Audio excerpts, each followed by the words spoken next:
On today's Faith versus Culture, we're talking about revenge porn, a new law to fight it, and why Christians ought to care about it. That and more is coming up. To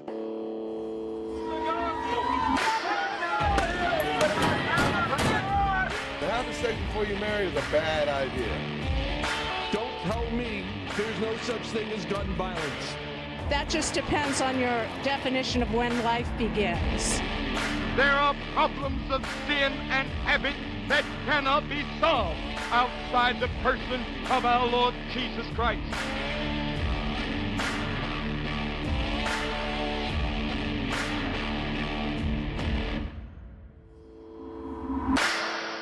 Welcome to this week's episode of Faith versus Culture. I'm Goins-Phillips. I'm here with Joshua Broome. Josh, welcome. How are you?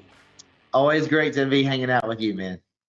Well, it's good to see you here today on Faith versus Culture. So there's a new bill heading to President Donald Trump's desk, the Take It Down Act. This is something that you have been advocating for now for half a decade. Yeah. Can you give us just a brief rundown of what this law does? Catch us up to speed. And why is it something that you've been so personally passionate about? Yeah, I mean, so my story of being in the adult film industry kind of plays my hand to, utilize the story in which God has given me to speak into culture in a unique way. And part of that industry is that each person in that industry faces the same thing systematically that one would face regarding trafficking, and that force, fraud, coercion is the basis or the foundation from which that organization functions through. And a big part of that is each person that does that content, they're an independent contractor, and you waive all rights of any kind of intellectual property, anything that was captured that day, video, audio, imagery. And it's not just used for what it was filmed for. It's sold to infinite numbers of third parties. And, while I, upon my own volition, said yes to filming that scene, what I didn't say yes to was being a spokesperson for, performance enhancing products or toys or billboards advocating for this or dating sites. And I think we live in a time where people love reactionary content or to borrow people's content, and intellectual property is somewhat vague in some ways. But what we're seeing is because of the utilization of AI, innocent people are having images that they put on public platforms, and it's being obstructed or manipulated in a way that is being sexualized. And not only sexualized, it's being monetized. So, I mean, that is like the big kicker. So, I mean, Ellie, a 15-year-old girl that was completely innocent, who just posted a picture of her at the beach in a sundress that completely covered her body. A few students at her school manipulated that picture, utilizing free AI technology, and shared nudes of her all over AI. Was that her? No. But it certainly looked like her, and it was so realistic that people believed that it was her. And she and her family started fighting this, and this is kind of where that fight started. But the Take It Down Act is saying, hey, you'll be held legally responsible if you do this, and sites that don't have clear consent, sites that don't have clear consent, if you don't have that from each and every person that's involved in that imagery, they are demanded to take that down, or they will face legal ramifications. So from a biblical standpoint, obviously we should all know why this is important, but as Sure. Christians, why is it critical that we address this issue? Not only the revenge pornography side of it, but as you said, because of artificial intelligence, some of this stuff can be created that is completely artificial. It never actually happened. There's deep fake exploitation happening too. So talk about, from a Christian perspective, why it's critical for us to be vigilant and hyperactive in combating this evil stuff happening. Yeah, because I mean, I think it's multifaceted in that, because you have the person that is completely innocent, and they are, they get their image taken and manipulated, and they had no part to play in this. But then you have the other person, for example, like my friend Victoria. Victoria, she was dating someone. She went to Vegas upon her own volition, but then she was drugged and she ended up having sex with this person. But that sex was filmed, and not only was that sex filmed, that content then ended up on a porn website, and that scene got broken up into many parts, and that it got eventually monetized. She had no idea it was on there. It was on there for years. And then when she found out that it was, because someone sent it to her, all of a sudden it started to fluctuate and she lost her job, and she was really struggling with her mental health. So either the person that was completely innocent, or the person that they had put themselves in a situation that would not be optimal, but they didn't give the consent for their imagery or that video to be used in that way. I think we live in this culture that is narrated by pornography that over-sexualizes our culture. So to the same person that would say, this college student that was sexually assaulted, that wouldn't have happened if they wouldn't have been dressed that way. That thinking doesn't come from a heart that is surrendered and submitted to the person of Jesus. What's true is, well, the heart of that person that assaulted that girl, that is the problem. It's not how she's dressed. It's not, we can have a different conversation regarding modesty, but that person was innocent. So I would say, just to factor in the whole mentality of cancel culture, where we're seeing things pop up that happened 10, 15, 20 years ago, and it just, it removes everything that was good that was done over that period. So I think it's just this weird, gray area where we don't know how to operate. But again, as followers of Jesus, well, we want to protect the innocent. I would say, like, that's where, like, men need to step up in our culture. Like, why does policy matter? Because people matter at the end of the day. So if something's in the public square, it's called to be regulated. That's why I have, like, such a big issue with age verification, where we have Free Speech Coalition challenging the legislation that exists in Texas around age verification. And they're saying this is an infringement on our First Amendment rights. No, it's not. Alcohol is governed. Tobacco, right? Governed. We regulate our movies. Yeah. Yeah, right. We regulate so many things in our society, but porn has become this sacred cow that I think so many people don't want to step in and put these regulations on because it's an infringement on my rights to privacy. But what about the rights to privacy of the victim, right? Especially when we're not just dealing, unfortunately, with men and women who are being exploited. We're dealing with girls and boys who are being exploited, which is completely outside of their control, especially when it is a deep fake, it is an artificially manipulated image. So talk about, there are several states now that do have age verification laws in place, but talk about why it's so critical that these laws be put in place. Yeah, I mean, number one, when you put something in the public square, you're called to be, you have to protect people from others and themselves, and especially when it's viable danger. And we see from significant data that neurologically to a child, pornography is detrimental. It's detrimental to all people. We see the damage that it does on your prefrontal cortex. It minimizes your ability to have impulse control, and you find yourself not only not being able to not watch porn, but you struggle to make difficult decisions regarding fight or flight. But I just want to back up and just say, just thinking about, well, what's the real danger? Like, why is this so important? Well, because pornography is so accessible, what's happening today, because we've talked already about teenage girls getting pictures augmented and then put on different websites. Like, that in itself is problematic. But another thing that's happening in an astronomical tick is that there's people who create fictitious accounts on social media, and then they will converse with young men, and it will be, a pretty girl trying to talk to, a teenage boy, and then they will ask them to send a nude photo, and then once the young man does, they say, okay, I got you. I'm going to send this to everyone you know. They're a hacker, so they've got access to everyone they follow, emails, all this stuff. And if you don't give me X amount of dollars, I'm going to expose you.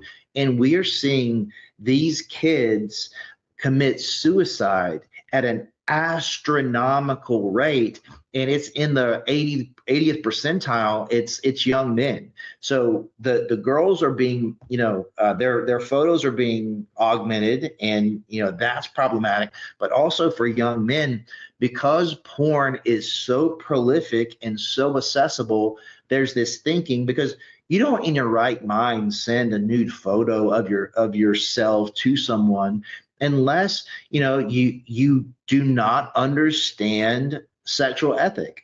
Even outside of following Jesus, I don't think that unless you've consumed pornography and you have this misguided, disordered view of sex, you don't think in your mind that a person you've never met, and you've only talked to them on the internet a few times, it makes sense for you to send an image of your private parts to. But this is something that pornography, it augments your ability to discern how to govern my body and what I believe sex is and what I believe sex is for. So again, that's why it's so problematic, and that's why it's so important for there to be legitimate legislation in place to protect kids from themselves, and also to help to hold people accountable when they manipulate and harm others in a very drastic way. Yeah, for sure. There's so much more to discuss about this issue because it's so prevalent in our society, unfortunately. So we have a lot more to talk with Joshua Broome about. Everybody stick with us. We're going to fit in a quick break.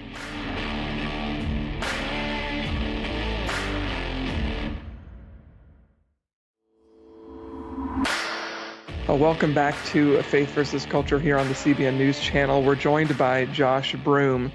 Josh, you have a history in the porn industry that the Lord has redeemed you out of. That gives you an interesting vantage point, I think, to this issue. But another way that you have an interesting and I think important vantage point is that you are a father.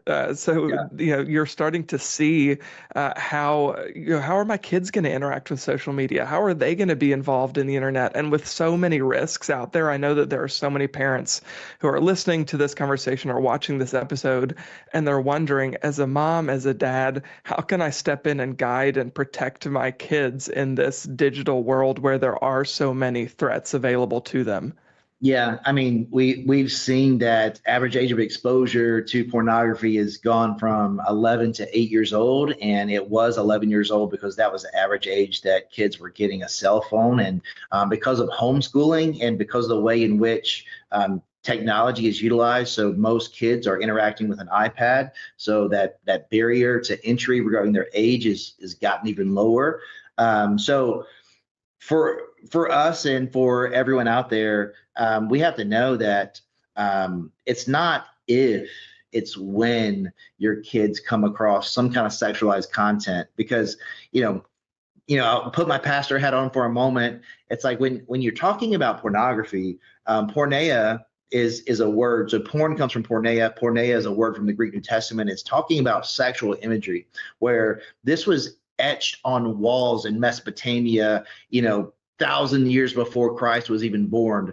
And sexual immorality, we look at church history, we look at Corinth, we look at Ephesus, this is not a new thing. So as the accessibility and the normative nature of sex that lives in our culture, because pornography is not just something you find on a hardcore website.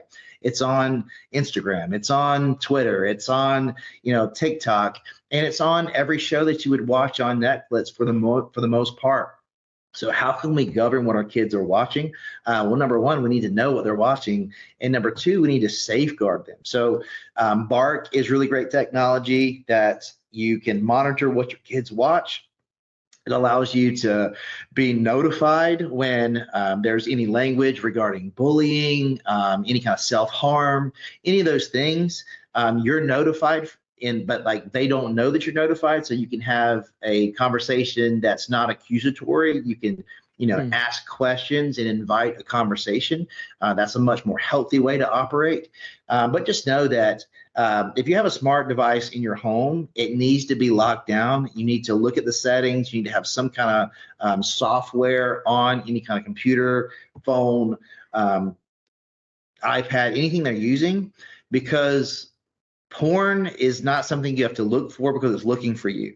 So as a dad, it's responsible for me to, number one, what I don't say says something. So even my six-year-old knows, what private parts are, and private parts are not to be seen by others, and he shouldn't see other people's private parts. There's a great book, Good Book, Bad Pictures, that just talks about, hey, there's this understanding that there is imagery on TV and in books that you should not see. And in the same way, if you're scared, you come to mom and dad. If you're hurt, you come to mom and dad. If you see something that you should not see, that is bad. That doesn't make you bad. But please come with your confusion and your questions. Come to me and let's have a conversation about it. Because as a parent, number one, you're called to protect your kids, and we live in a reality where this stuff is everywhere. So we should be being proactive and safeguard our kids against it.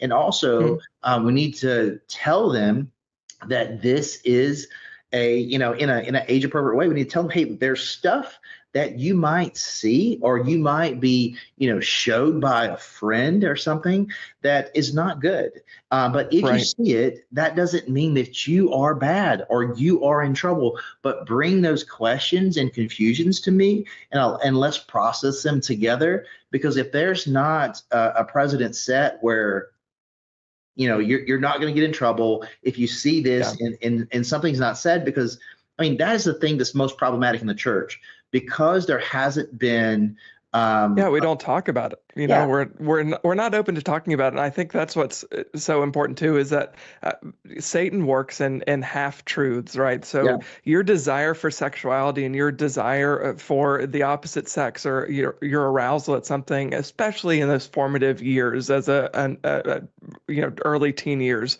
like that is completely normal and healthy. And Satan is looking to manipulate something that is completely normal and healthy in a perverted way. So I think as a parent having those conversations, and as a church being open to have those conversations, we need the body of Christ to come around us and equip us with these things so that we can be successful, in kicking pornography in particular as a habit, because we know that it's not healthy. So everybody stick with us. We'll be right back with more of Faith versus Culture with Josh Broome.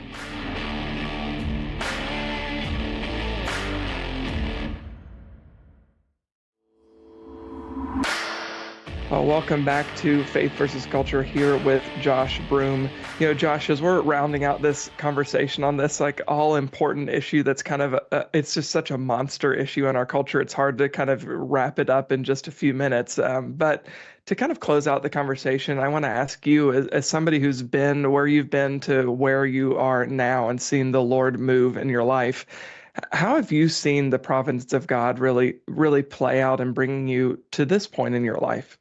Yeah, I think about Romans 8:28, where God's going to use all things, for His good and mine, for His glory. And I think it's when we are willing to surrender all of our lives, not 99% of it, but all of our lives, and even the messiness of our past, God stands ready to do exceedingly abundantly more than we could ever hope, dream, or imagine. And that's just who He is. And what I've seen is someone who grew up without a dad, who made a lot of bad choices and did things that I never thought I would do. I've seen the hand of God both heal me, restore me, and give me the capability and capacity to do things that I never had the guts to dream. And it's no shock to him. So I would just say to the person that feels like they're too far gone, or they have to stay stuck where they are because of what either they did or what happened to them, that doesn't have to be your story. And it makes me think specifically of Psalms 84. Psalms 84 talks about towards the end, God does not withhold good things from those who walk in integrity. And integrity is not something that I can only have it because I've had a life committed to walking in integrity, or I've always been honest. And regarding purity too, purity is not something that you lose. It's a posture that you can start today. You can say, hey, today is the day that I'm going to start walking in integrity. Today is the day that I'm going to start walking in purity. And all you got to do is do the next right thing, and God's going to meet you tomorrow. His mercies are renewed every morning. So today, draw a line in the sand. Just because of how I grew up, just because of my family history, just because of whatever has happened to me, whatever I've done, that doesn't have to impact my tomorrow. I can say today is the day the Lord has made. I'm going to be glad in it, and I'm going to do the right thing, and I'm going to trust that He's going to give me the strength that I don't have to do what I can't accomplish tomorrow. Yeah, for sure. Well, Josh, it's been such a pleasure to have you on. I appreciate you being here. For people who want to know more about you, to get more information about the AACC, where can they go? Yeah, so my website, so joshuabroome.me. You can find that SART course. You can find the P51 project, and buy my book, 7 Lies That'll Ruin Your Life, that me and my buddy Billy Hollowell wrote. And I would say I just had a huge interview come out with Sean Ryan. So that episode drops this Thursday. And again, regarding social media, I am Joshua Broome on every platform. My website, joshuabroome.me. Awesome. Well, Josh, thank you so much for being here. And everybody, stick with us. We'll be right back to wrap up this week's episode.